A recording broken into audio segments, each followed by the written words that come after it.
पंजाब के 20 हलकों में कल जो ज़िमनी इंतखाबात होने जा रहे हैं, माहौल बड़ा गर्म है। दोनों तरफ से जीत के दावे किए जा रहे हैं। नून लीग कह रही है कि बासानी 16 सीटें हम जीत जाएंगे। पीटीआई कह रही है कि 14 से 15 सीटें तो हमारे लिए निकालना कोई मसला ही नहीं है। लेकिन इसके साथ साथ तहरीक इंसाफ को वो धांधली की बातें भी कर रहे हैं। वो कह रहे हैं कि धांधली होगी, जिसका मतलब हमें यही समझ में आता है कि वो एक बयानिया शायद तहरीक इंसाफ बनाने की कोशिश कर रही है कि अगर जीत गए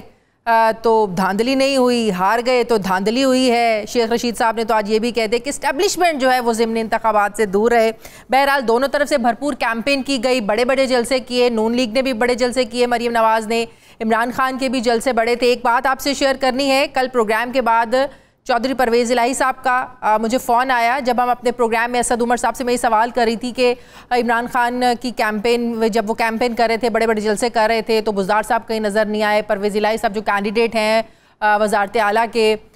वो भी कहीं नज़र नहीं आए। तो चौधरी साहब ने मुझे फ़ोन किया और कहा कि मैं अपना मौक़िफ़ देना चाहता हूँ। अब कल प्रोग्राम में मेरा आप मौक़िफ़ ये दे दीजिएगा कि मैं कैंडिडेट तो हूँ वज़ारत आला का, लेकिन इसके साथ साथ मैं स्पीकर पंजाब असम्बली भी हूँ, एक आइनी ओहदा है मेरे पास, तो मैं ये कैंपेन नहीं कर सकता था। तो इसलिए जो लोग इस पर तनकीद करें कि मैं इमरान खान के साथ क्यों नहीं था, तो मेरे पास एक ये जिम्मेदारी है स्पीकरशिप की, जिसकी वजह से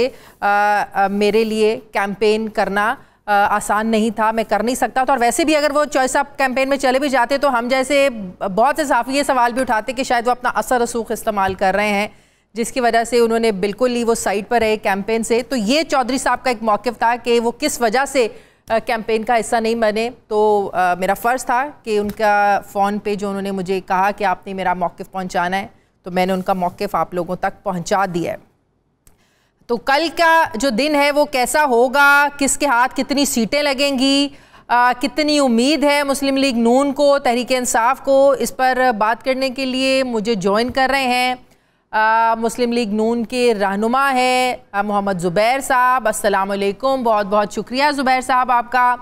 ज़ुबैर साहब, माहौल बिल्कुल वैसा बना हुआ है, ज़िमनी इंतखाबात तो लग ही नहीं रहे, लग रहे हैं कि ये जनरल इलेक्शंस हो रहे हैं। दोनों तरफ से एड़ी चोटी का जोर लगाया जा रहा है पंजाब की वज़ारत आला के लिए, पंजाब में हुक्मरानी करने के लिए। क्या आप लोगों की असेसमेंट है कल के दिन को लेकर, कितनी सीटें निकालने में नून लीग कामयाब हो जाएगी, क्या इन्फॉर्मेशन है आपके पास?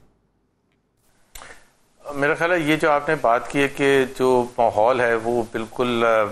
ज़िमनी इलेक्शन करनी, जनरल इलेक्शन, ये एक मेरा ख्याल है पाकिस्तान की डायरेक्शन कल के हवाले से सेट होगी। सो ये सिर्फ पंजाब का इलेक्शन नहीं है,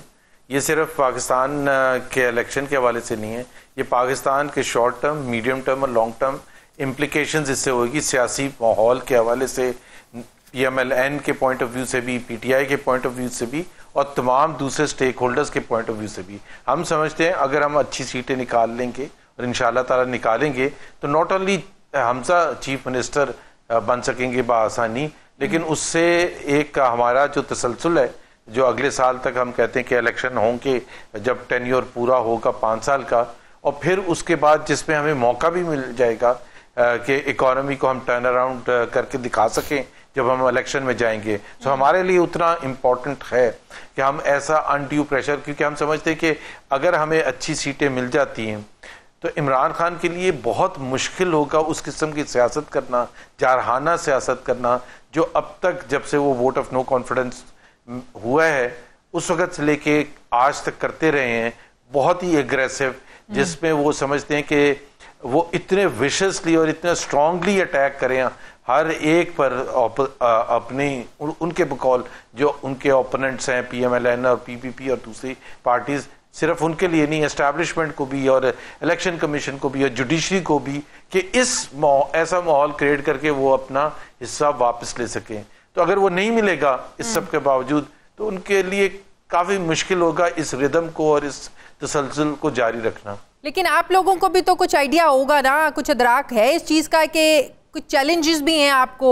इन इलेक्शंस के लिए। आपको पता है कि इलेक्शंस वाले दिन की एक स्ट्रैटेजी एक बिल्कुल मुख्तलिफ होती है, स्पेशली इन इलेक्शंस को लेकर। तो इसलिए हमें सब कुछ बहुत ज़्यादा मुख्तलिफ इसलिए लग रहा है कि वो कैंडिडेट जो कल तक आप लोगों के मुखालिफ लड़ रहे थे, फिर नून लीग कहती रही कि PTI ने बड़े मुकदमात बनवाए, तो आप लोग अपने वोटर को कैसे कन्विंस आप लोगों ने किया है कि आपने उस उम्मीदवार को वोट देना है जो कल तक आपके खिलाफ लड़ रहा था, कल तक नून लीग के अगेंस्ट लड़ रहा था? आपको पता है फिर जब आपने अगेंस्ट लड़ना होता है तो फिर आए बाएं शाएं कुछ नहीं देखते, जो मुंह में आया बोला, जो इल्जामात लगाने होते हैं फिर हर कोई लगाता है एक दूसरे पर। तो ये कितना मुश्किल था आप लोगों के लिए वोटर को जो माइंडसेट है उसको टर्न अराउंड करना कि नहीं, कल तक जो हमारे खिलाफ था आज आपने उन्हीं को वोट दिया। ये वोटर की एक स्ट्रैटेजी को कैसे बदला है आप लोगों ने?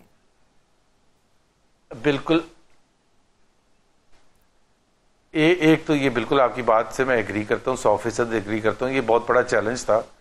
कि जी वोटर्स को कैसे कन्विंस, वोटर्स को आपकी जो वहाँ हल्के के जो लीडर्स होते हैं जिन्होंने बड़ी मेहनत की होती है, बहुत सालों तक तसलसल होता है, उनको कन्विंस करना और वर्कर्स को कन्विंस करना, ये एक बहुत बड़ा चैलेंज है। देखें PMLN जो है वो तसलसल से 1988 से लेके आज तक पंजाब में जीतती आ रही है, इरिस्पेक्टिव ऑफ जो भी मुखालिफ थे, पहले पीपल्स पार्टी थी या जो भी थे, या PTI अब है। तो एक कहा जा सकता है कि इन इलाकों में पार्टी का अपना एक वोट बैंक है, PMLN का वोट बैंक है, उसमें कैंडिडेट का ज़ाहिर अमल दखल होता है, लेकिन सबसे बड़ा जो उसमें जो रीज़न होता है वो मियाँ नवाज शरीफ और PMLN ने जो परफॉर्मेंस पिछले एतवार में और उससे पहले दी है, उसको देखते हुए वो जो एक जज्बाती लगाव है PMLN के साथ वोटर्स का, तो वो एक हमारे लिए जाहिर है वो अगर थोड़ा सा डाउन भी हो, नाराज भी हो, तो उसको वापस लाना। लेकिन इसके साथ साथ जब अपने ही लोग रोड़े अटकाने शुरू हो जाएं, जो टिकट के उम्मीदवार हमारे साथ खड़ा है या जो चाह रहे थे कि टिकट उनको मिले ही नहीं, कि वो ये तो नहीं कर सकता नाराज है ना जुबैर साहब, PMLN की कोई एक आध पॉलिसी से उसको इख्तिलाफ हो तो वो छोड़ के PTI में चला जाएगा। लेकिन जुबैर साहब इसके साथ साथ एक और बड़ा चैलेंज आप लोगों के लिए ये होगा कि जो लोग साल से आप लोगों के साथ हैं, मेहनत कर रहे हैं, जिनको उम्मीद थी कि उनको टिकट मिलेगा, लेकिन कल के जो मुखालिफ थे उनको आप लोगों ने वोट दे दिया। आपको नहीं लगता कि अब अगर घर का ही बंदा आपके मुखालिफ हो जाए, रोड़े अटकाना शुरू हो जाए, तो मंजिल बड़ी दूर हो जाती है फिर? नहीं, मैं तो आपकी बात से एग्री कर रहा हूँ कि ये सबसे बड़ा चैलेंज हमारे लिए था ही ये कि हमारा जो नजरियाती वर्कर है, जो सपोर्टर है, और जिसने पिछले 4 साल में बड़ी मुश्किल वक्त गुजारा था, तो उसके लिए, लेकिन जाहिर सी बात है, ये बात होती है कि आप किस तरह से अपने वोटर्स को, सपोर्टर्स को, और जो वो लीडर्स हैं उस हल्के के जो महसूस शायद कर रहे थे कि जी टिकट उनको मिलेगा, तो उन सबको समझाने की बात थी। और हम समझते हैं कि वो ये पाकिस्तान की ओवरऑल जो पॉलिटिकल सिनेरियो था, जिस वजह से हमें ये जो फैसले करने पड़े, जो करने पड़े हैं, ये समझाने में हम कामयाब हुए हैं और कल के रिजल्ट उसकी अक्कासी करेंगे। ठीक है, बहुत बहुत शुक्रिया।